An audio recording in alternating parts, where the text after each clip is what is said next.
السلام علیکم ورحمۃ اللہ وبرکاتہ. والصلاة والسلام على من لا نبي بعده. أما بعد فأعوذ بالله من الشيطان الرجيم. بسم الله الرحمن الرحيم. إذا الشمس كبرت وإذا النجوم انكدرت وإذا الجبال سيرت وإذا العشار عطلت وإذا الوحوش حشرت وإذا البحار سجرت وإذا النفوس زوجت وإذا الموءودة سئلت بأي ذنب قتلت وإذا الصحف نشرت وإذا السماء كشطت وإذا الجحيم سعرت وإذا الجنة أزلفت علمت نفس ما أحضرت إلى آخر الآية. صدق الله العلي العظيم وصدق رسوله النبي الكريم ونحن على ذلك من الشاهدين والشاكرين. اللهم ألهمنا رشدنا وأعذنا من شرور أنفسنا. اللهم وفقنا لما تحب وترضى من القول والفعل والنية. رب اشرح لي صدري ويسر لي أمري واحلل عقدة من لساني يفقهوا قولي. آمين يا رب العالمين. محترم حضرات، معزز سامعین، میرے بھائیوں، بزرگوں اور دوستوں، میری ماں اور بہنوں، پیارے بچوں، آج کی گفتگو کا عنوان ہے سورہ تکویر. سورہ تکویر پہلی ہی آیت میں لفظ کوورت ہے. اسی کوورت سے تکویر اس کا نام ماخوذ ہے. یہ سورت مکی ہے، 29 آیتوں پر مشتمل ہے. ان 3 سورتوں میں سے ایک ہے جن کے بارے میں سید الانبیاء خیر البشر محمد مصطفیٰ صلی اللہ علیہ وسلم الف الف مرۃ بعدد کل ذرۃ کا ارشاد ہے کہ جس کو محشر کا میدان اپنی آنکھوں سے اس دنیا میں دیکھنا ہو وہ ان 3 سورتوں کو پڑھیں. جن میں سے 2 سورتیں آپ سن چکے ہیں، سورہ انشقاق اور سورہ انفطار. یہ ان میں سے تیسری ہے جس کا نام سورہ تکویر ہے. سورت کا عنوان ظاہر ہے. 6 علامتیں نفخہ اولیٰ کی ظاہر ہوں گی. پہلا سور پھونکا جائے گا تو جو چیزیں ظاہر ہوں گی اس میں سے 6 کا انتخاب کیا ہے، اور اس کے بعد دوسرا سور پھونکا جائے گا تو اس کی بھی 6 علامتوں کو پیش کیا گیا ہے. نفخہ اولیٰ، نفخہ ثانیہ. اور بہت سی چیزیں دنیا میں اب ہیں موجود مگر نظر نہیں آتی. چمکدار تارے اب موجود ہیں لیکن دن میں نظر نہیں آتے، رات میں نظر آتے. ایسے ہی قیامت میں تمہارے اعمال جو تم لکھ رہے ہو یہ سب نظر آئیں گے. جب اس دنیا سے وہاں منتقل ہوں گے تو سارے اعمال نظر آنا شروع ہو جائیں گے. پھر فرشتے کے آنے اور واپس جانے اور بادلوں میں چھپ جانے کو تشبیہ دیا ہے. قرآن کے آنے اس کے لانے والے فرشتے سے اس فرشتے کی تشبیہات کو واضح کیا ہے. تو یہ سورت کا عنوان ہے محشر کی ہولناکی. کچھ نفخہ اولیٰ سے پہلے اور کچھ بعد کی. سب سے پہلا جملہ ہے اذا الشمس کوورت. اذا کے معنی جب اور الشمس کے معنی سورج اور کوورت کے معنی آتے ہیں کورنگ کر دینا. کسی چیز کو چھپا دیتے ہیں، کور کر دیتے ہیں. اس کو کور کر دو یعنی اس کو چھپا دو. وہی اردو میں استعمال ہوتا ہے کورنگ کرنا، کوورت اسی سے. اور اسی معنی میں اللہ نے دوسرے مقام بھی استعمال کیا ہے یکبر اللیل علی النہار. یکبر اللیل علی النہار یعنی رات کو دن پر اللہ تعالیٰ ڈال کر کورنگ کر دیتے. اب بھی نظر آیا آپ کو رات دن کہاں چلا گیا؟ دن پر رات کا کور چڑھا دیا اللہ نے. جیسے کاپی ہے، کاپی کے اوپر لکھا ہے شبی، اس کے اوپر ایک کاغذ چڑھا دیا، چھپ گیا کور. کورنگ کرنا، چھپا دینا مراد ہے بے نور کر دینا، اس کا نور چھین دینا. اور ایک روایت کے مطابق اس کا مطلب یہ ہے اس کو سمندر میں پھینک دینا. ایک روایت یہ بھی ہے اللہ تعالیٰ سورج کو اور چاند کو اکٹھا جمع کر کے جہنم میں ڈال دیں گے. یعنی دریا جو جہنم بن جائے گی، جو الشمس والقمر سورج چاند اکٹھا کر کے پھینک دیے جائیں گے. یہ دوسرے معنی کے لحاظ ترجمہ. تو کب والا یکبر تکویر کے معنی کیا آتے ہیں؟ کورنگ کرنا، بے نور کر دینا، چھپا دینا، پھینک دینا. اذا الشمس کوورت اور جب سورج بے نور کر دیا جائے گا، جب آفتاب کو چھپا دیا جائے گا. دنیا میں سب سے زیادہ روشن چیز جو خود بھی روشن ہے دوسروں کو روشن کرتی ہے وہ کیا ہے؟ سورج. اس سورج کو بھی روشنی دینے والے کون ہیں؟ اللہ. اللہ نور السماوات والارض. اللہ نور السماوات والارض. زمین اور آسمان کا نور اللہ ہے، یعنی نور دینے والے اللہ ہے، منور ہے اللہ. تو سب سے زیادہ نور دینے والے اللہ ہیں. وہ سورج کے نور کو چھین لیں گے، اس کا نور ختم کر دیں گے. ساری کائنات 1 گھنٹہ اگر سورج کو گہن لگ گیا تو بولتی ہے آج سورج کو گہن لگ گیا. تاریخ ہے ساری کائنات. اور یہ سورج ہی نہیں رہے گا، دریا میں پھینک دیا جائے گا یا اس کی روشنی چھین لی جائے گی، ساری کائنات اندھیری ہوگی. اذا الشمس کوورت جب سورج کور کر دیا جائے، اس کا نور سلب کر دیا جائے یا اس کو دریا یعنی سمندر میں پھینک دیا جائے. وَإِذَا النُّجُومُ انْكَدَرَتْ اور جب نجوم، نجم کی جمع، نجم کہتے ہیں تارے کو. تو نجوم تارے ایک طرح ہے تو نجم، اور 7 تارے ہیں تو نجوم. وَإِذَا النُّجُومُ انْكَدَرَتْ انْكَدَرَ جھڑ پڑنا. جیسے درختوں کے پتے جھڑ جاتے ہیں پتجھڑ کے موسم میں، جیسے کسی کے بڑھاپے میں دانت جھڑ جاتے ہیں، اس کو انقدرا کہتے ہیں، جھڑ جانا. بعض ترجمہ کرتے ہیں انقدرا کے معنی بے نور ہو جانا، سیاہ ہو جانا. انقدرا جھڑ پڑنا. تو سورج بھی بے نور اور رات میں تارے نکلتے ہیں وہ بھی بے نور.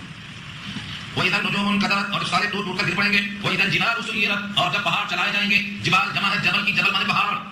جتنے پہاڑ ہیں سُيِّرَتْ چلائے جائیں گے. سُيِّرَتْ کسے بنا ہے؟ سارے سے سیر چلنا. اردو میں کہتے ہیں سیر و تفریح، سیر چلنا. سیرو فی الحال زمین میں چلو گے تو سُيِّرَتْ کے معنی چلائے جائیں گے. آج کل جیسے ہوں گے سیرت النبی کی. کیا مطلب سیرت النبی کی؟ نبی کے چال چلن، نبی کی روش، نبی کی حیات کیسی گزری. تو نبی کی حیات کے لیے لفظ سیرت کہا جاتا ہے. یعنی آپ چلتے کیسا تھے، بولتے کیسا تھے، سوتے کیسا تھے. تو سُيِّرَتْ سارے سیروں کے معنی چال چلن. یہاں کیا کیا ہے؟ چلائیں گے. وَإِذَا الْجِبَالُ سُيِّرَتْ اور جب پہاڑ چلائے جائیں گے. پہاڑ چلیں گے، ان کے پاؤں ہیں، پیر ہیں کہ نہیں؟ اللہ چلائیں گے. اللہ آج دنیا میں 4 پیروں چلاتے ہیں، 4 چوپایا بولتے ہیں، 2 پیروں چلاتے ہیں تو انسان بولتے، اور پیٹ کے بل چلاتے ہیں تو سانپ بولتے، سانپ کو پیٹ کے بل، انسان کو 2 پیر کے بل، اور 4 پیر سے چوپائے چلتے ہیں. لیکن جہنم میں چہروں کے بل چلیں گے. تو جو اللہ چہروں کے بل چلانے پر قادر ہے وہ پہاڑ کو چلانے پر خوب قادر ہے. پہاڑ چلائے جائیں گے. پہاڑ چلیں گے کیسا؟ یہ پہاڑ ٹکڑے ٹکڑے ریزہ ہو کر روئی کے گالوں کی طرح اڑتے پھریں گے، رنگین کلر میں. کل عجل منفوش بھی آ چکا ہے، دھلی ہوئی روئی کی طرح. تو 3 صفتیں ہوں گے. وَإِذَا الْعِشَارُ عُطِّلَتْ، اور جب اشار کہتے ہیں بنا ہے عشر سے، اور عشر کے معنی 10، عشر کے معنی 10، عشرہ کہتے ہیں آخری 10 دن کو، اور اشار کے معنی 10 مہینے والی اونٹنی. 10 مہینے والی اونٹنی کا مطلب اب بچہ جننے والی ہے. اہل عرب کے نزدیک سب سے قیمتی مال کیا تھا؟ اونٹنی. جب بچہ دینے کا دن قریب آ جائے، 10ویں مہینے میں آ جائے تو امید ہوتی اب سے بچہ ہوگا، اب سے دودھ نکلے گا، اب 1 سے 2 ہوں گے، صبح شام دودھ پینے کا موقع آئے گا. بہت خوش ہوتے تھے کیونکہ غذاؤں میں سب سے بہترین غذا دودھ ہے، اور عربوں میں یہاں دودھ معمول تھا کس کا؟ اونٹنی. تو اشار کے معنی 10 مہینے کی اونٹنی جس پر ہمیشہ نگاہ ہوتی تھی، اس دن عطلا چھٹی پڑے گی. کوئی نہیں پوچھے گا کہاں جا رہی ہے، کدھر جا رہی ہے، اس کی طرف کسی کی توجہ ہی نہیں ہوگی. یعنی اتنا پیارا مال بے حیثیت ہو کر پھرے گا، کوئی اس کا پوسا نحال نہیں ہوگا. وَإِذَا الْعِشَارُ عُطِّلَتْ، اور جب 10 مہینے کی گاویں اونٹنیاں چھٹی پڑیں گی. وَإِذَا الْوُحُوشُ حُشِرَتْ، وحوش جمع ہے، وحشی کہتے ہیں جنگلی جانور. وحشی جب کوئی انسان جنگلی کام کا کام کرتا ہے تو کبھی تو وحشی ہو گیا. وحشی مجنون کو بھی لوگوں نے وحشی کہا تھا. ہاں، کھا کے جنگل کی ہوا وحشی بن گیا ہے. تو وحشی کے معنی وہ جانور جن میں وحشت ہوتی ہے، انسیت نہیں ہوتی ہے. انسان کو انسان کہتے ہیں، اس میں انسیت ہوتی ہے. اور شیر کو چیتے کو وحشی کہتے ہیں کیونکہ ان میں انس نہیں ہے بلکہ وحشت ہے، جو دل کا حیرت جاتا ہے، حیرت ہو جاتی ہے.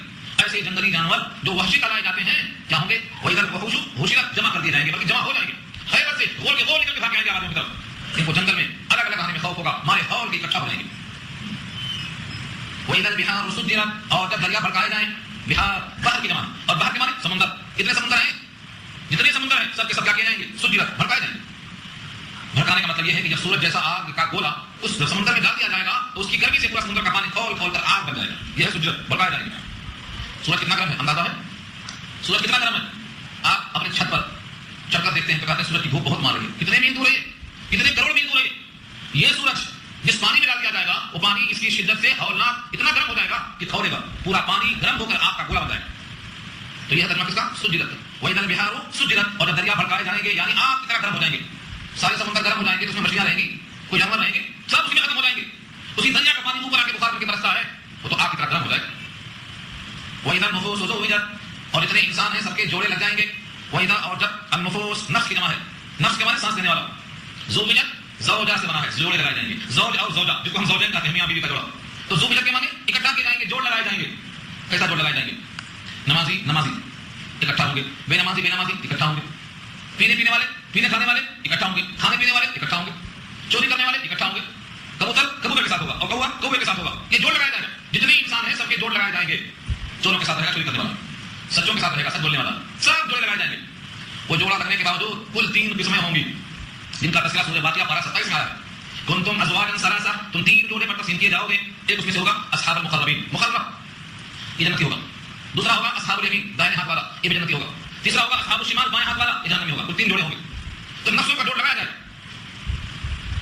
وَإِذَا الْمَوْءُودَةُ سُئِلَتْ، وَإِذَا الْمَوْءُودَةُ سُئِلَتْ، اور جب موعودہ کے معنی جس کو زندہ دفن کر دیا گیا ہے وہ لڑکی کو موعودہ کہتے ہیں.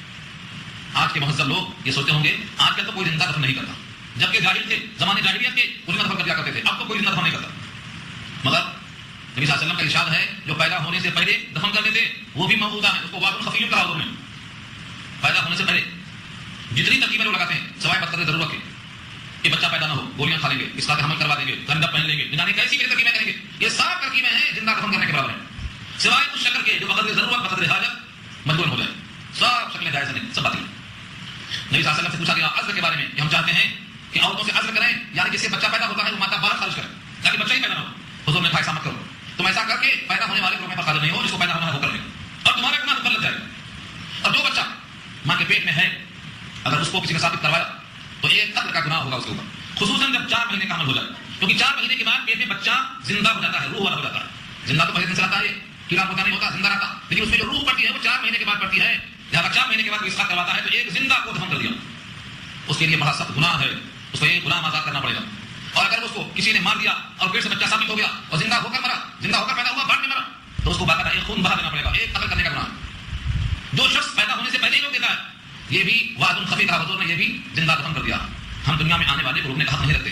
ہم کسی کے رزق کا سامان کرنے کے مکلف نہیں ہیں. ہم جائیداد بٹنے کے خوف سے کسی کو مارنے کا حق نہیں رکھتے ہیں. کوئی پیدا ہو جائے گا تو جائیداد تقسیم ہو جائے گی, ہم ان کو پا نہیں سکیں گے, ان کو پڑھا نہیں سکیں گے. آپ کا ذمہ اللہ نے واجب نہیں کیا. آپ کسی کے قاتل کیوں مرتے ہیں؟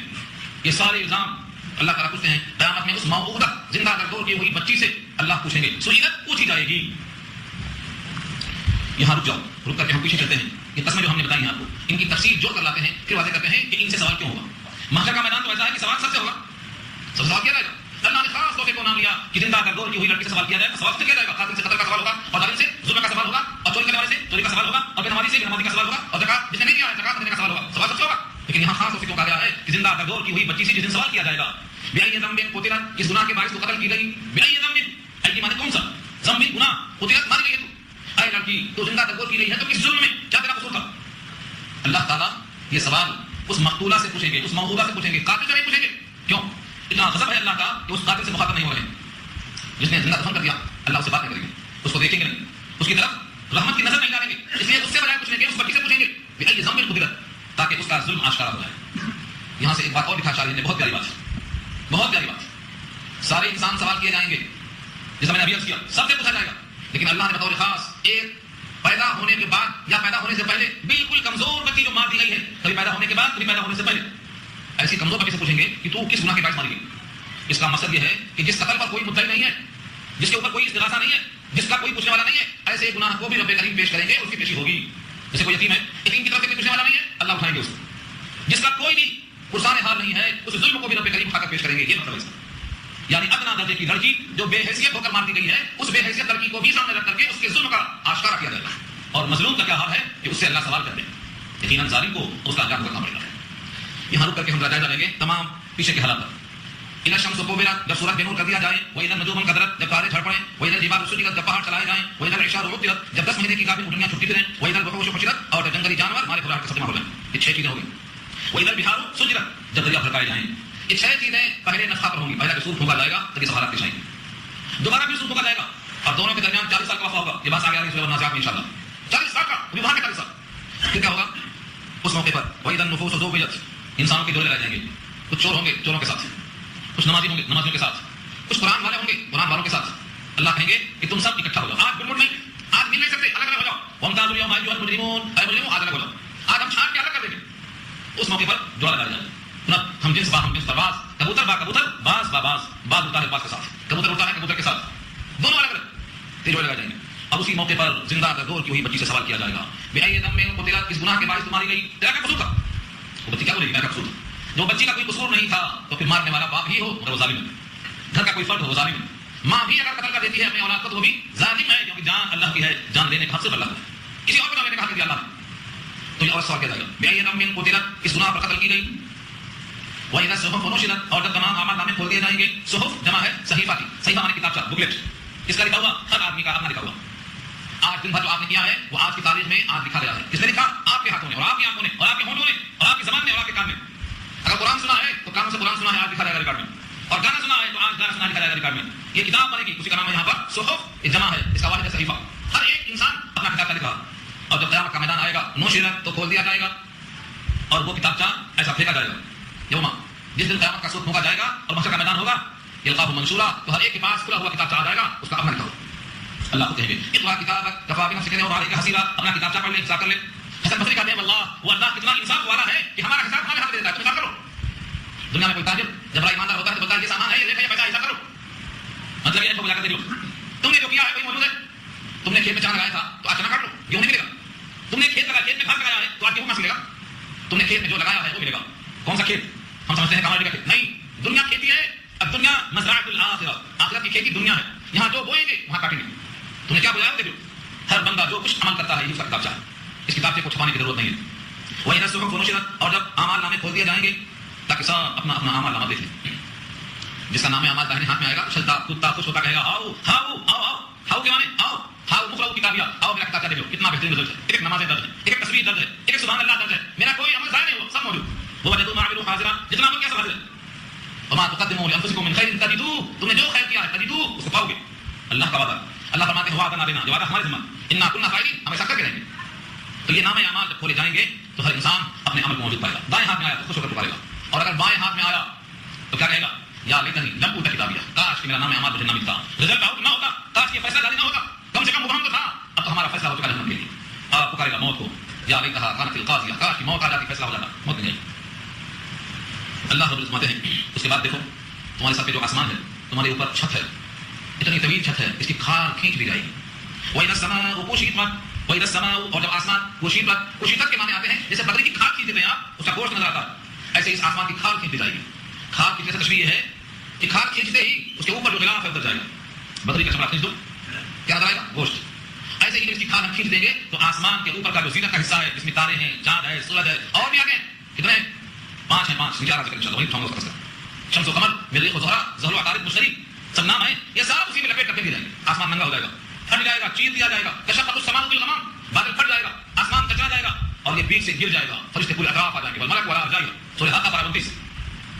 اللہ تعالیٰ نے اس آسمان کو کھال کھینچ کر دکھا دیا ہے کہ یہ ہمارے قبضے میں ہے. اور بعض علماء کہتے ہیں کشیدت کے معنی سویفت، لپیٹ دیا جائے گا.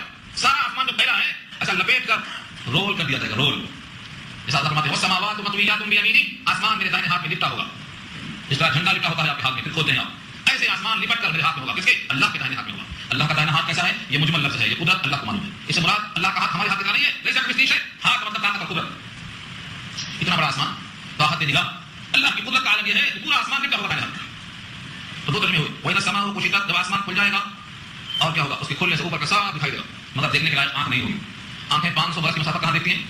تھوڑی دور پر دیکھنا ہے تو چشمہ لگانا پڑتا، اور دور دیکھنا ہے تو دوربین لگانا پڑتا. اور دنیا کے سب دوربین لگا دو، آسمان کا نگاہ پہنچتی نہیں تو کیا دیکھیں گے؟ انسان قادر نہیں ہے. انسان دھرتی دیکھنے پر قادر نہیں ہے. اپنی روح نکلنے پر، روح نکلتی ہے دیکھنے پر قادر نہیں. روح نکالنے والے پر نگاہ قادر نہیں. ہواؤں کو دیکھنے پر قادر نہیں. فرشتوں کو دیکھنے پر قادر نہیں. جناتوں کو دیکھنے پر قادر نہیں. کتنا ناکام ہے انسان. اپنے جسم سے روح نکلتی ہے، آنکھ کوئی دیکھا تو ہر چیز نظر نہیں آتی. وَإِذَا الْجَحِيمُ سُعِرَتْ، اور جب جہنم بھڑکائی جائے گی. جحیم جہنم کا ایک نام ہے، اور سعرت کے معنی دھکائی جائے، بھڑکائی جائے، اس کے شعلے بھڑکائے جائیں گے. حدیث میں آتا ہے جہنم کی آگ کو اللہ نے 1000 سال تک ہوا دے کے دھونکا. 1000 سال تک وہ سفید ہو گئی. 1000 سال تک دھونکا تو سرخ ہو گئی. 1000 سال تک پھر دھونکا تو سیاہ ہو گئی. اب جہنم کی آگ سفید اور سرخ نہیں ہے، سیاہ ہے، سیاہ. اللہ نے خود کہا ادھا و امر، بہت سیاہ ہے، بہت کڑوی ہے. اور جہنمی جہنم میں اپنے ہاتھ کو دیکھنے پر قادر نہیں ہوں گے، اپنا ہاتھ نظر نہیں آئے گا. اتنا سیاہ، اتنا سیاہ. پوری بات دیکھنا ہے تو سورہ یونس کے 12 اللہ فرماتے ہیں ان کے چہرے اتنے سیاہ ہوں گے کہ جیسے رات کی تاریکی کپڑا بن جائے، اسے نکل کے کاٹ کے کپڑے کا سائز بنا دیا جائے، ایسے رات کی تاریکی کو کاٹ کاٹ کے ان کے چہروں پر چسپاں کر دیا گیا. اتنے چہرے سیاہ ہوں گے ان کے. تشبیہ دیا رب کریم نے کانما اوشیت وجوہہم قطعا من اللیل مظلمہ، قطعا من اللیل مظلمہ، تاریک رات کے ٹکڑے کاٹ کاٹ کے ان کے چہروں پر چپکا دیا گیا. اتنا سیاہ ہوگا چہرہ، اتنا چہرہ سیاہ ہوگا. اس جہنم کی آگ میں جلتے جائیں گے، پھر خاک کرتی جائے گی. وَإِذَا الْجَحِيمُ سُعِرَتْ، جہنم بھڑکائی جائے گی، دھکائی جائے گی. وَإِذَا الْجَنَّةُ أُزْلِفَتْ، اور جب جنت سنواری جائے گی، قریب لائی جائے گی. دو ترجمہ اس کا، أُزْلِفَتْ، ازلفا، یزلف، ازلاف کے معنی قریب کرنا. جنت قریب کر دی جائے گی، جنت قریب کر دی جائے گی. جہنم کو دیکھ کر گھبرائے گا، جنت کو دیکھ کر ہمیں پانی آئے گا. کہے یا اللہ یہ جنت کی بہاریں، یہ یہاں کی رونق، یہ تازگی، یہ سرور، زبان سے اپنے ہونٹ چاٹتا رہے گا اور دیتا رہے گا. اور اگر مستحق بنے گا تو اس کی ہوائیں برزخ سے ہی ملنی شروع ہو جاتی ہیں، قبر میں اتارتے ہی شروع ہو جاتی ہیں. لیکن جو فرشتہ آتا ہے وہ باہر لے کر آتا ہے، چل تو رب سے راضی ہے، رب کے حکم پر راضی ہے، رب تیرے اعمال پہ راضی ہے، چل ارجعی الی ربک، لوٹ کے چل. باہر شروع ہو جاتی ہیں. اللہ فرماتے ہیں سارے احوال جب ہوں گے تو کیا ہوگا؟ جب ایسا ہوگا، جب ایسا ہوگا، جب ایسا ہوگا، جب ایسا ہوگا تو پھر کیا ہوگا؟ یہ اس کا جواب ہے علمت نفس ما حضرت، جان لے گا انسان، علمت جان لے گا نفس، ہر نفس کیا جان لے گا؟ ما حضرت، کیا حاضر کر کے لایا. ماں کیا ہے وہ چیز، حضرت جو اس نے حاضر کیا ہے. نماز حاضر کیا ہے یا انکار؟ رب کا پسندیدہ بندہ ہے یا محظوظ بندہ ہے؟ وہ ظالم میں سے ہے، کیا لے کے آیا ہے؟ ہر چیز جان لے گا. یعنی ہر بندہ اپنے اعمال کو دیکھ لے گا، اپنے اعمال کو دیکھ لے گا. علمت نفس ما حضرت، ہر شخص جو اعمال لے کر آیا ہے اس کو دیکھ لے گا. کب دیکھے گا؟ ہمارے پاس ایک اشکال ہے، کچھ حصہ اس کا ہم نے بتایا تھا سورہ طارق میں کہ تارے دن میں ہیں مگر نظر آتے ہیں رات میں. اعمال نامے آج بھی آپ کے ہیں لیکن نظر آئیں گے رات میں جب آنکھیں بند ہو جائیں گی. کیونکہ دنیا کی مثال دیا ہے خواب سے، اور آخرت کی مثال دیا ہے بیداری سے. جب انسان خواب میں دیکھتا ہے، خواب میں کب دیکھتا ہے؟ جب آنکھیں بند ہوتی ہیں. اس وقت آنکھیں بند نہیں آخرت سے، تو جو کچھ دیکھتا ہے مثال ہے. جیسے آنکھیں بند ہوگی وہاں کا راستہ کھل جائے گا، صاف دکھائی دے گا. نمازوں کا حال، قرآن کا حال، رسول اللہ کا حال، درود شریف پڑھنے کا سب بتائے گا. ایک ایک عمل کو دیکھ لے گا. اللہ تعالیٰ نے تشبیہ دی، بہت بڑی تشبیہ. فرشتہ آسمان سے آتا ہے اللہ کا پیغام لے کر، قرآن لے کر، پھر واپس جاتا ہے، پھر جا کر چھپ جاتا ہے. یہاں لگ مثال دی ہے. تارے، کچھ آسمان کے تارے ایسے ہیں جو پہلے ظاہر ہوتے ہیں، آہستہ آہستہ دبک جاتے ہیں، پھر چلتے ہیں، پھر چھپ جاتے ہیں. یہ تصویر دیا تم کو تارے نظر آتے ہیں، تارے سیدھے سیدھے چلتے ہیں، اس کے بعد چھپ جاتے ہیں. یہ تارے کتنے ہیں، کیسے ہیں؟ اللہ نے ان کی قسم کھایا اور ان قسموں کو کھا کر کے بتایا ہے کہ جس طریقے سے یہ تارے چھپ جاتے ہیں، پھر چلتے ہیں، پھر پیچھے پلٹ جاتے ہیں، یہی حال فرشتے کا ہے. فرشتہ وہاں سے آتا ہے، پیغام دے کر واپس جاتا ہے اور جا کر بعد میں چھپ جاتا ہے۔ یہی حال قرآن کریم کا ہے کہ قرآن کریم کے ذریعے سے اللہ تعالیٰ نے ظلمت کو دور کر دیا ہے، تشبیہ دیا۔ پہلے آپ لفظوں کو دیکھیں تاکہ تشبیہ سمجھ میں آئے۔ فلا اقسم بالخنس، فلا اقسم بالخنس، میں نے پہلے کہا تھا کہ اقسم سے پہلے جب لا آئے تو زائدہ ہوتا ہے، تو یہاں پر بھی لا زائدہ ہے۔ فلا اقسم، میں قسم کھاتا ہوں، اللہ قسم کھاتے ہیں، اور جب اللہ قسم کھاتے ہیں کوئی چیز تو اس سے کچھ ثابت کرنا ہوتا ہے سمجھانے کے لیے۔ فلا اقسم، میں قسم کھاتا ہوں، بالخنس، بالخنس، خنس خانسہ سے بنا، خانس چھپ جانے والا۔ کہتے ہیں کہ دل پر ایک شیطان سونٹ پھنساتا اور نماز میں خلل ڈالتا ہے، وہ چپکے سے کرتا ہے، چپکے سے۔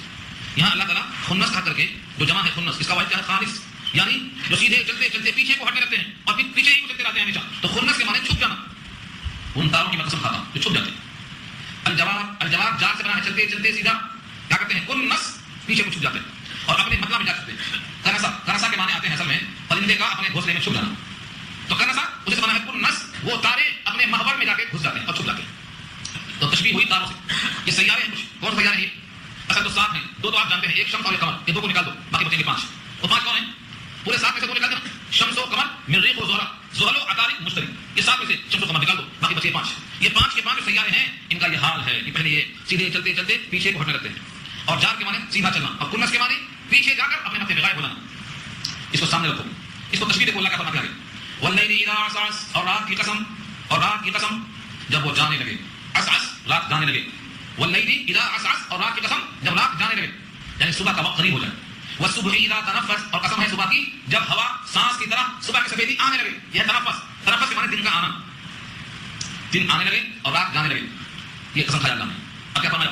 انه لقول رسول کریم، بے شک یہ قول ہے رسول کریم کا، اس مراد ہے جبریل امین۔ رسول جبریل بھی ہے، کریم جبریل بھی ہے، تو یہ کریم اور رسول کا لفظ جبریل پر صادق تھا۔ رسول مانے ایک ہی، سفیر، قاصد، بھیجا ہوا، اللہ نے جبریل کو بھیجا ہے، تو جبریل اللہ کے رسول ہیں، اور جن کے پاس بھیجا ہے وہ بھی اللہ کے رسول ہیں، وہ بندوں تک پہنچائیں گے، انہوں نے رسول تک پہنچائے، دونوں رسول ہیں۔ یہاں رسول سے مراد جبریل امین ہے۔ اب تشبیہ دیکھو، تشبیہ کیا ہے اس میں؟ جس طرح سے فرشتہ آتا ہے، واپس جاتا ہے، چھپ جاتا ہے، رات جانے لگتی ہے، دن آنے لگتا ہے، اللہ تشبیہ دیتے ہیں کہ تم کو آنے جانے والا تارا نظر نہیں آتا، لیکن جب رات آتی ہے تو تارے نظر آتے ہیں، دن میں نظر نہیں آتا۔ ایسے ہی یہ فرشتہ قرآن لے کر آتے جاتے چھپتے نظر نہیں آتا، لیکن تمہیں قرآن سنائی دیتا ہے، اور جس طریقے سے رات جاتی ہے اور صبح روشنی لے کے آتی ہے، ایسے ہی جو قرآن آ جاتا ہے تو ظلمت تاریکی جہالت جاتی ہے اور روشنی اور نور آنے لگتا ہے۔ یہ تشبیہ کیا رب کریم نے۔ اب اس کے بعد ان تشبیہات میں آپ غور کریں، سب سے پہلے غور کریں کہ یہاں اللہ نے چند صفات پیش کی ہیں، کس کے؟ جبریل امین کی۔ جبریل 4 بڑے فرشتوں میں سے سب سے بڑے فرشتے ہیں، یعنی سب سے بڑے نوری ہیں، نوریوں کے سردار کون ہیں؟ جبریل امین۔ ان کے اوصاف سنو یہاں سے۔ انہو، بے شک شان یہ ہے، لقول رسول کریم، بے شک وہ قول ہے معزز رسول کا، یہ قرآن جو ہے یہ کس کا کلام ہے؟ رسول کریم کا، معزز فرشتہ جبریل کا کلام ہے۔ جبریل کیسے ہیں؟ ذی قوت، قوت والے، ذی قوت، قوت والے، کتنی قوت ہے؟ جبریل کے 600 بازو ہیں، 600، اور ایک بازو اتنا طویل ہے کہ مشرق سے مغرب تک پہنچتا ہے، مشرق سے مغرب تک ایک بازو۔ یہ فرشتہ اپنے ایک پر سے قوم لوط کی بستی کو اٹھاتا ہے، اوپر لے جا کے پلٹا دیتا ہے۔ جبریل کی یہ طاقت ہے، آنے واحد میں ساری دنیا ان کے ہاتھ دسترخوان ہے، قوت والے ہیں۔ ان کی قوت کا ذکر نجم میں بھی آ چکا ہے، شدید القوہ اللہ نے کہا وہاں پر، بڑے سب قوت والے ہیں۔ ذی قوت، قوت والے، عند ذی العرش مکین، مکین کے معنی تمکن ہے، اقتدار ہے، مرتبہ ہے، کس کے پاس؟ عند ذی العرش، عرش والے کے نزدیک، اللہ کے نزدیک ان کا ایک مقام ہے۔ مکین کہتے ہیں مکان میں رہنے والے کو مکین کہتے ہیں۔ ان کا مکین، یہ جو مکین جبریل ہے، ان کا مکان کہاں ہے؟ عرش والے کے پاس ان کا ایک رہنے کا مرتبہ۔ لیکن یہ کیسا رہتے ہیں؟ کس شان سے رہتے ہیں؟ اللہ کے پیغام کو لے کر نبی کو پہنچانے والے، اللہ کے پیغام کو جھوٹا پیش کرنے والے، جن کو اللہ نے عرش بری سے لے کر فرش تک آنے جانے کو، جو کہ 500 برس کی مسافت جانے کی ہے اور 500 برس کی آنے کی ہے، 1000 برس کی مسافت کو آنے والے کو طے کرتا۔ اور ارشاد رکھا اللہ نے مطاعن کے معنی جس کی اطاعت کی جائے، جس کی بات مانی جائے، کہاں؟ سما کا معنی پھر ہوتا ہے سما، پورے قرآن کریم میں سما ہی جگہ ہے، وہی جگہ سما کے معنی اس جگہ، یعنی عرش سے لے کر فرش تک ان کی بات مانی جاتی ہے۔ اس کا ثبوت ہے معراج کے موقع پر سید الانبیاء معراج میں نبی کے ساتھ جبریل تھے، اور جبریل کیا کرتے؟ دروازہ کو کھٹکا دیتے، ہر آسمان کے دروازے کھلتے گئے، یہ آرڈر ہے۔ معلوم ہوا کہ دروازہ جو آسمانوں میں ہے جبریل کی آواز سن کر کھلتا ہے، فرشتے کھولتے ہیں، یہ ہے ان کی بات ماننا۔ آپ کے ساتھ کون ہے؟ ہمارے ساتھ محمد ہے صلی اللہ علیہ وسلم، کیا ان کو بلایا گیا ہے؟ ہم کو بلایا گیا ہے۔ یہ جبریل دروازہ کھلاتے ہیں، یہ ہے مطالعہ کا ترجمہ، ان کی بات وہاں چلتی ہے، ان کا وہاں ترجمہ ہے۔ کوئی فرشتہ جبریل کے ہونے کے بعد دروازہ نہ کھولے ایسا نہیں، تو نیچے سے لے کر اوپر تک ان کی بات چلتی ہے۔ مطاعن ثم امین، امین کے معنی امانت دار، جیسا اللہ دیتے ہیں ویسا لے کے چلے جاتے ہیں، ایک لفظ کو گھٹاتے بڑھاتے نہیں اور کبھی بغیر حکم کے آتے نہیں۔ نبی صلی اللہ علیہ وسلم نے ایک بار شکوہ کیا تھا، جبریل تم اتنا دن کے بعد آ رہے ہو، کہاں پہ آتے ہو؟ اتنے دن کے بعد آ رہے ہو، کہاں پہ؟ ہم تمہارا انتظار کرتے رہے، 17 دن ہو گئے تمہیں آئے ہوئے۔ جبریل نے کہا ہم تو حکم کے بندے ہیں، حکم ہوتا ہے تو حاضر ہوتے ہیں، دل چاہتا ہے تب بھی بغیر حکم کے نہیں آ سکتے، وما نتنزل الا بامر ربک، آپ کے رب کے حکم کے بغیر ہم کر نہیں سکتے. سورہ مریم 12 حکم ہوا تھا. تو نبی کریم صلی اللہ علیہ وسلم کے پاس آتے جاتے امانت دار تھے. اس کے بعد کفار قریش کی ایک تردید کیا ہے اللہ تعالیٰ نے. کفار قریش کہتے تھے کہ نبی صلی اللہ علیہ وسلم کو کیا کہیں، کبھی کہتے یہ مجنون ہے، کبھی کہتے یہ ساحر ہے، کبھی کہتے یہ کاہن ہے، کبھی کچھ جو دن میں آیا کہتے رہتے تھے. اور کبھی کہتے تھے یہ تو مجنون ہو گئے، دیوانہ ہو گئے، کبھی کہتے ہیں میں رسول اللہ ہوں، مجھے اللہ کا رسول مانو. ہے ہماری طرح کھاتے پیتے بازار میں جاتے کاروبار کرتے، اپنی ہی طرح ایک انسان کو کیسے مان لیں؟ لگتا ہے ان کا دعویٰ نبوت کرنا یہ جنون کی وجہ سے. اللہ نے فرمایا وما صاحبکم بمجنون، اور نہیں ہے تمہارے ساتھی جنون والے. اللہ کے فضل و کرم سے جنون نہیں ہے. اسی لفظ کو دوسرے مقام پہ اللہ نے پیش کیا ہے وما انت بنعمت ربک بمجنون، اپنے رب کی نعمت سے آپ مجنون نہیں. غلط کہا ہے لوگوں نے. جس کی زبان ایسے فصیح کلام کو پیش کرتی ہو، جس کا نمونہ ساری کائنات میں پیش کر سکتی ہو، ذرا دماغ کیسے ہو سکتا ہے؟ جس کے ایک ایک جملے میں زندگی گزر جائے حل کرنے کے لیے اتنا کلام بہترین پیش کرنے والا مجنون کیسے ہو سکتا ہے؟ وما صاحبکم بمجنون، اور آپ کے ساتھی مجنون نہیں ہے. وَلَقَدْ رَآهُ بِالْأُفُقِ الْمُبِينِ، یہ سوال کا جواب ہے. جبریل کو کوئی دیکھ نہیں سکتا، تو پھر جس سے یہ کلام لے رہے ہیں جب ان کو دیکھا ہی نہیں تو ان کو پہچانا ہی نہیں، تو شبہ ہو سکتا ہے کہ کبھی جبریل نے دیا ہو کلام اور کبھی شیطان نے کلام دے دیا ہو سکتا ہے. ہو سکتا ہم نے پوسٹ مین کو دیکھی نہیں تو کبھی ہمارا اصلی خط ہے اور کبھی کسی کا نقلی خط ہے، تو کیا پتا. اس کا جواب دیا ہے کہ جبریل کو حضور نے بلند کناروں پر دو بار دیکھا. وَلَقَدْ رَآهُ، اور تحقیق کی آپ نے جبریل کو دیکھا ہے بِالْأُفُقِ الْمُبِينِ، کھلے ہوئے افق پر. افق سے مراد آسمان کا کنارہ جو واضح ہے، افق کہتے ہیں، اور مبین کے معنی کھلا ہوا. دو بار جبریل کو اصلی شکل میں حضور نے افق پر دیکھا. ایک بار تو غار حرا سے آ رہے تھے، ایک آواز آئی، اٹھا کر سر دیکھا تو وہی فرشتہ جو غار حرا میں تھا عرش کی طرح لٹکا ہوا ہے، معلق ہے، کرسی میں بیٹھا ہوا ہے، کرسی معلق ہے بلاؤں میں. ہے بتا دی بے ہوش ہو کے گر گئے. فرشتہ اتر کے اٹھاتا ہے، ذریعے سے لگاتا ہے، جس کا ذکر سورہ نجم میں انشاءاللہ آئے گا. فکان قاب قوسین سے مراد وہی فرشتہ. فرشتہ جھک کے حضور کو اٹھاتا ہے، اس کا جھکنا کمان ہے اور قریب ہوا ہے تو کمان سے اور قریب بڑھ گیا. فکان قاب قوسین او ادنی. تو ایک بار حضور کو فرشتے نے اٹھایا افق پر منا کے، اور معراج کے موقع پر دماغ کا سینہ چیک کیا گیا. نبی صلی اللہ علیہ وسلم نے جبریل کو کھلے ہوئے دیکھا. وَلَقَدْ رَآهُ، البتہ تحقیق آپ نے اس کو دیکھا ہے بِالْأُفُقِ الْمُبِينِ، کھلے ہوئے افق پر دیکھا ہے، اصلی صورت میں دیکھا ہے، صاف کنارے پر دیکھا ہے. اور فرشتے نے جو دیکھا ہے، فرشتے سے کلام لیا ہے، اس میں سے کچھ چھپایا نہیں ہے کہ کچھ چھپا لیا ہو امت سے. جتنا پیغام اللہ نے بھیجا ہے جو کا تم حضور نے پہنچایا ہے، جو کا تم، کچھ چھپایا نہیں. آگے وہی تذکرہ وما هو على الغیب بضنین، اور نہیں ہے وہ غیب کی باتوں پر بخل کرنے والے، چھپانے والے. یہ پیغمبر بھی بتلائی ہوئی وہی کی باتوں پر بخل کرنے والے بھی نہیں ہیں، جو پیغام دیا سب پیش کر دیا. یہاں تک کہ وہ آیتیں جن میں بظاہر سید الانبیاء پر اللہ نے سب جملے پیش کیے ہیں، محبت کی تنبیہ سے کہا جاتا ہے، ان جملوں کو بھی بینڈ ہی پیش کیا ہے، ایک ایک حرف کو پیش کیا. جو لوگ کہتے ہیں کہ نبی نے کچھ چھپایا ہے، 40 پارے تلاش کر رہے ہیں، وہ بہت بڑی بھول میں پڑے ہوئے ہیں. قرآن کریم کا ایک حرف بھی کم نہیں ہوا ہے، نہ ہو سکتا. قرآن کریم میں 40 پارے تلاش کرنے والے ڈھونڈ رہے ہیں. قرآن کریم مکمل کتاب ہے، کامل کتاب ہے، تفصیل ہے اس میں ہر چیز کی. تبیان لکل شیء ہے یہ کتاب. اللہ نے خود کہا ما فرقنا فی کتاب، اس کتاب میں ہم نے کوتاہی نہیں کی. تبیان لکل شیء، ہر چیز کی وضاحت ہے، یہ اللہ نے خود کہا. اس واسطے اللہ کا ارشاد ہے اتبعوا ما انزل الیکم من ربکم ولا تتبعوا من دونه اولیاء. اس کتاب میں جو ہم نے بھیجا ہے آپ کے رب کی طرف سے آیا ہے، اسی کی اتباع کرو، اس کے غیر کی اتباع نہیں کرنا. اس کتاب کو پیش کرنے میں نبی صلی اللہ علیہ وسلم بخیل ہے. وما ہوا، اور نہیں ہے وہ اگر غیب کی باتوں پر بغنین، بخیلی کرنے والے، بخل کرنے والے نہیں. اب یہاں میں تھوڑی سی وضاحت کر دوں. تو غیب کی باتوں سے آپ بخیل نہیں ہیں تو کیا مطلب ہے؟ اس آیت کو پیش کر کے لوگ نبی کو اللہ سے ملا دیتے اور کہتے ہیں جیسے اللہ عالم الغیب ہے، نبی بھی عالم الغیب ہیں. یہ تو علم میں شرکت ہو گئی. اس جملے کو اچھی طرح سنو. وما هو على الغیب بضنین، اور نہیں ہے آپ غیب کی باتوں پر بخل کرنے والے. جو کچھ آپ کو بتایا جبریل نے سب آپ کو ہم نے ہمارے سامنے پیش کر دیا، کچھ چھپایا نہیں. تمہارا کیا ہوا؟ جو کچھ پیغام آیا سب کچھ ہم کو بتا دیا. اگر آپ کا خیال یہ ہے کہ کچھ رکھ لیا ہے، کچھ بچا دیا ہے، کچھ چھپا دیا ہے، تو اس آیت کے خلاف کچھ نہیں چھپایا، سب بتا دیا. اور سب بتا دیا تو جو علم تھا وہ یہاں پیش کر دیا. اور اسی قرآن کے حضور میں اتباع کیا. قرآن کریم میں خود نبی کا ارشاد ہے کہ میں تو خود اسی کلام کا، اسی پیغام کا فالوور ہوں جو مجھ پر بھیجا ہے اللہ نے. نبی کس کی اتباع کرتے تھے؟ وہ تبع ما یوحی الیک من ربک، جو وہی آئی اس کی اتباع کرتے. ان اتبع الا ما یوحی الیک، جو وہی آ گیا اسی کو فالو کرتا ہوں. تو جو کلام اللہ نے بھیجا تھا سب نبی نے بتا دیا، بخل نہیں کیا. تو بھی میں غیب کس کو حاصل ہو گیا؟ سب کو حاصل ہو گیا. غیب کسے کہتے ہیں؟ غیب کہتے ہیں جو انسان کو نہ معلوم ہو 5 چیزوں سے. آنکھ سے دیکھ کر معلوم نہ ہو، کان سے سن کر معلوم نہ ہو، ہاتھ سے چھو کر معلوم نہ ہو، زبان سے چکھ کر معلوم نہ ہو، ناک سے سون کر معلوم نہ ہو. 5 چیزیں انسان میں ہیں علم کے حاصل کرنے کے لیے، جن کا نام ہے قوت مدرکہ خمسہ. ہاتھوں سے چھونا قوت لامسہ، زبان سے چکھنا قوت ذائقہ، ناک سے سوننا قوت شامہ، آنکھ سے دیکھنا قوت بصرہ، کان سے سننا قوت سامعہ. یہ 5 چیزیں انسان کی قوت وسط ہیں. جو چیز ان 5 ذریعوں سے نہ معلوم ہو سکے اس کو غیب کہتے ہیں. اللہ نے جو پیغام دیا ہے جب تک ہم کو نہیں بتایا گیا تھا، ہم کو نہیں معلوم. جب حضور پاک نے کلام اللہ کی شکل میں پیش کر دیا تو وہ باتیں ہم کو بتا دیں. اب کچھ چھپائے نہیں، آپ کچھ نہیں چھپائے. جو لوگ کہتے ہیں حضرت علی کے پاس اور بھی علم ہے، 10 والے اور بھی غائب ہیں، حضرت علی سے پوچھا گیا کچھ چھپا کے رکھا ہے آپ نے؟ خصوصی علم ملا ہے آپ کو؟ حضور کے احکامات ہیں، کچھ خاص ملا آپ کو؟ فرمایا کہ مجھے صرف قرآن ملا ہے، صرف قرآن ملا ہے. اور وہ فہم قرآن ملا ہے جو کسی بندے کو دیا جاتا ہے اللہ کی طرف سے. قرآن سمجھنے کی صلاحیت، اس کا نام فہم ہے. اور کہا کہ اور ہے میرے پاس، وہ کیا ہے؟ ایک کاغذ کا ٹکڑا ہے میرے نیام میں ہے، تلوار کی نیام میں کہا وہ کیا ہے؟ کہا کاغذ کا پرجا ہے. کہا اس میں کیا لکھا ہے؟ کہا اس میں دیت کے مسائل ہیں، خون بہا، کوئی کسی کو قتل کر دے تو کتنا دینا پڑا، اس کے مسائل. بس اس کے علاوہ میرے پاس کوئی علم نہیں. تو قرآن ہے، قرآن کا فہم ہے، اور تلوار کی نیام میں ایک چٹھی ہے جس میں دیت کے مسائل ہیں. یہ حضرت علی کا فرمان ہے، بخاری نے کوٹ کیا. مان کیا ہوا؟ وہاں سے لے کر یہاں تک علم کا منبع ہی قرآن. اس قرآن کو پیش کرنے میں رسول اللہ رسول نہیں.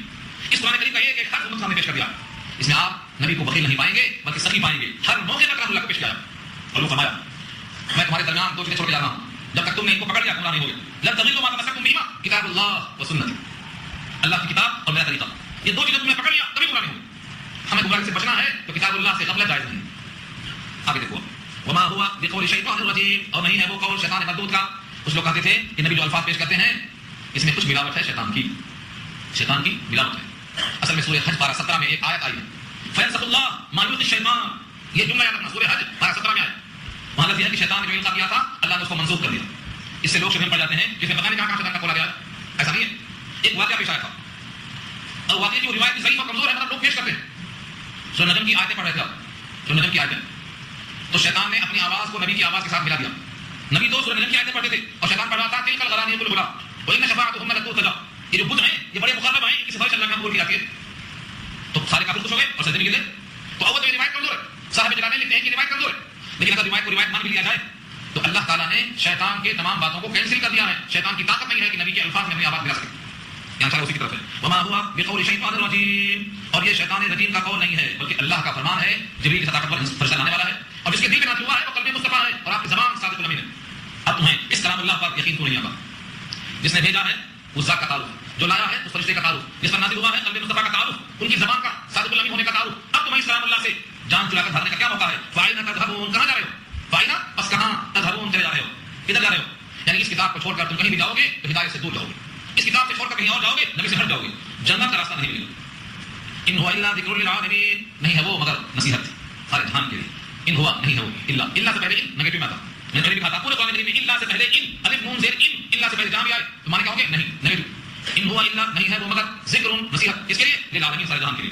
لیکن مسلمین نہیں کہا صرف مسلمانوں کے لیے، صرف اشوک نگر والوں کے لیے نہیں، للعالمین سارے جہان کے لیے. آپ اس کو پہنچا دو سارے جہان میں، ہر ایک کا خط ہے، ہر ایک کا نصیحت نامہ ہے، ہر ایک کی دھیان ہے. جو بندے اس کتاب کو پہنچاتے ہیں وہ اجر کے حقدار بن جاتے ہیں اور اس کتاب سے منہ موڑ لیتے ہیں وہ ہدایت سے دور ہو جاتے ہیں. جو جتنا اس کو پہنچائے گا اتنا اجر کا حقدار بن جائے گا. اللہ فرماتے ہیں ان هو الا ذکر، نہیں ہے وہ مگر نصیحت سارے جہان کے لیے.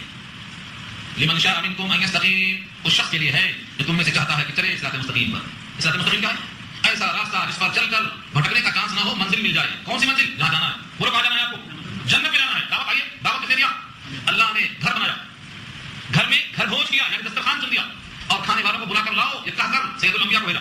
جو ان کو سچا سمجھے گا، ان کی کتاب کو فالو کرے گا، ان کے نقش قدم پر چلے گا، اس گھر میں داخل ہوگا، جنت سے فیضیاب ہوگا، نعمتوں سے لطف اٹھائے گا اور رب کریم راضی ہو کر اپنا دیدار کرائیں گے. ہر مومن اللہ کو دیکھے گا، مگر کب دیکھے گا؟ جب داعی کو سچا مانے. اللہ نے فرمایا لمن شاء منکم، جو تم میں سے چاہتا ہو ان یستقیم، کے ساتھ مستقیم پر چلے. اب اشکال ہوتا ہے اگر یہ کتاب نصیحت ہے، اگر یہ کتاب پر چلنا صراط مستقیم ہے تو بہت سارے لوگ بھٹکتے کیوں ہیں اس کتاب سے اور بہت سارے لوگ گرتے کیوں کتاب سے؟ سن کر گرتے ہیں، بھاگتے ہیں، کیا وجہ؟ اللہ فرماتے ہیں تمہارے چاہنے سے نہیں ہوتا. وہی کتاب حضور نے پیش کیا ابو جہل کو نہیں مانا، وہی کتاب حضور نے پیش کیا ابو جہل کے بیٹے اکرمہ کو مان لیا. تو گولی کا فائدہ ہے بتاتے خود نصیحت نامہ ہے وہ، لیکن جس کے ہاتھ میں اللہ چاہیں گے نصیحت نامہ ہے، جس کے ہاتھ میں اللہ نہ چاہیں نصیحت نامہ نہیں ہے. ابو لہب کو حضور نے پیش کیا، کلام اللہ پیش کیا، اس نے قبول نہیں کیا. کیوں؟ اللہ چاہ نہیں، مرضی اللہ کی. آگے وہی ہے وما تشاءون، اور تم نہیں چاہتے ہو الا مگر ان شاء اللہ رب العالمین، اللہ چاہے جو رب العالمین ہے اس کی چاہے بغیر تم نہیں چاہ سکتے. تمہیں اللہ سے دعا کر کے اللہ کی چاہت حاصل کرنا پڑے گا. نبی صلی اللہ علیہ وسلم نے پیغام پیش کیا لیکن اللہ کی چاہت نہیں ہوئی تو منظور نہیں. ابو ہریرہ نے اپنی ماں کے لیے ایمان کی دعوت دیا، اپنی اماں کو حضور سے کہا دعا کر دو، اللہ نے چاہ لیا، ان کی ماں ہدایت یافتہ ہو گئی. حضور نے کہا اللہم اہد ام ابا ہریرہ، ابو ہریرہ کی اماں کو ہدایت دے دے، چاہ لیا اللہ نے، ہدایت ملی. حضرت حمزہ کے قاتل وحشی کو جس نے غزوہ احد میں حضرت حمزہ کو شہید کیا، حضور کو بلایا مگر اس کو بھی اللہ نے چاہا ایمان مل گیا. اللہ کی چاہت ہے، تمہاری چاہت نہیں ہے اللہ کی چاہت کے سامنے. تم چاہتے ہو ہم یہ کر لیں، تم چاہتے ہو ہم وہ کر لیں، اتنا ہی چاہو گے جتنا اللہ چاہنے کا موقع دیں گے. حضرت علی سے پوچھا گیا کتنا اختیار ہے؟ کتنا اختیار ہے؟ فرمایا دو ٹانگ میں سے ایک اٹھاؤ، اٹھا لیا. کہیں بھی اٹھاؤ، کہاں نہیں اٹھا سکتے، کہا بس اتنے اختیار. ایک کام اٹھا سکتے، دونوں نہیں اٹھا سکتے. اختیار کا مطلب اللہ نے کسی درجے میں اختیار دیا ہے. یہ لوگ اٹھا کر منہ میں ڈال لو، ٹھسکا لگے گا یا اندر اترے گا، تمہارا اختیار نہیں ہے. ٹھسکا لگے گا مر بھی سکتے ہو، جس دوا سے شفا ملتی ہے اسی سے موت آتی ہے. جس کشتی سے سفر کیا جاتا ہے اسی سے ضرب کیا جاتا ہے. جس پانی سے انسان کی زندگی وابستہ ہے اسی پانی میں ضرب کیا جاتا ہے. جس پانی سے انسان کی حیات وابستہ ہے اسی پانی سے طوفان لایا جا سکتا ہے. اللہ کی مشیت، اللہ کو چاہتے ہو کرتے ہیں. اللہ کی چاہت کو حاصل کرو. وما تشاءون الا ان يشاء الله رب العالمین، اور تم نہیں چاہتے ہو مگر جب چاہے رب العالمین، جو چاہے رب العالمین، ان کے چاہت کے بغیر کچھ نہیں ہونے والا ہے۔ اس لیے اللہ کی صفات میں سے ایک اہم صفت ہے مشیت۔ مشیت کے معنی اللہ چاہیں تو تم چاہ سکتے ہو، تمہارے چاہنے سے کچھ نہیں ہوتا، تمہاری چاہت اللہ کی چاہت نہ ہو۔ تم چاہتے ہو کہ ہم دنیا کے مالک بن جائیں، اللہ نہ چاہے تو نہیں بن سکتے، اس لیے حوث میں جانے کی ضرورت نہیں ہے۔ سب سے بہترین طریقہ یہ ہے کہ جنت میں جانے کی دھن پیدا کرو، اور اس کتاب کو اپنی کتاب سمجھو کہ اللہ نے ہمارے واسطے بھیجا ہے نبی کے توسط سے۔ اس کتاب کے لیے وقت نکالو اور اپنے وقت کو لگاؤ، اپنا ذہن کھپاؤ، اپنے مالک سے وابستہ ہو جاؤ۔ یہ پیغام اس صورت کا ہے۔ اللہ تعالیٰ نے آسان فرمائے۔ وآخر دعوانا ان الحمد للہ۔